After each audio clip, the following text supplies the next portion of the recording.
that high-stakes meeting between President Trump and the president of El Salvador, a key ally to the Trump administration and supporter of its effort to crack down on immigration. The country's been accepting Venezuelan migrants the White House accuses of being gang members, and it comes as the administration is facing opposition over a Maryland man mistakenly deported. The court's ordering his return. Correspondent Robert Turbin is live at the White House. So, Robert, I know you've been listening to these two leaders speaking. The media also asking wide-ranging questions just moments ago.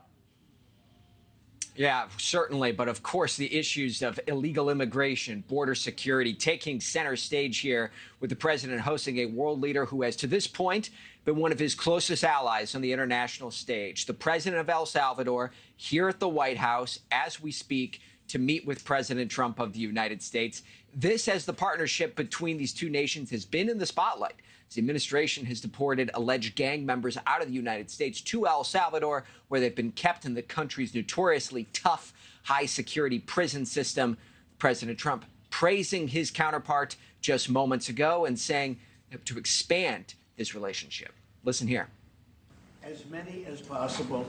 And I just asked the president, it's this massive complex that he built, jail complex.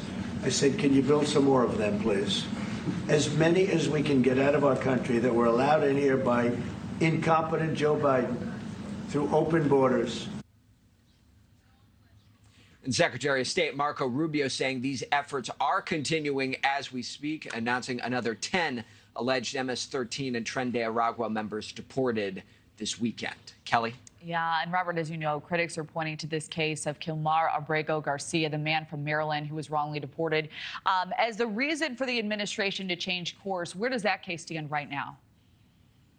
Yeah, I mean, the big thing that you've seen here, Kelly's, is that you've had the back and forth in the courts up to this juncture. But the White House is remaining firm, and they believe that while they are required to facilitate the return of Abrego Garcia, that doesn't necessarily mean that they are required to bring him back. And they believe that because he is a citizen of El Salvador, that would be up to the Salvadorian government in order to make that decision, because this is not a United States citizen. This is the defense that Stephen Miller made earlier today. Take a listen.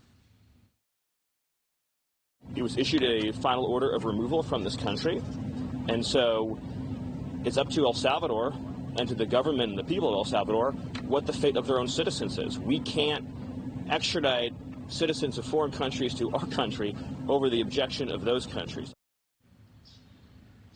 The other major argument that you've heard from the White House here is that the court system does not have the authority to dictate foreign policy or diplomacy that is made between heads of state, including President Trump and the president of El Salvador here in this case. They say that responsibility falls entirely to the executive branch. So there's a lot of back and forth that you're seeing going on here still at this hour. Kelly. Thanks for watching. Go to joinnn.com to find NewsNation on your screen. And don't forget to click the red subscribe button below to get more of NewsNation's fact-driven, unbiased coverage.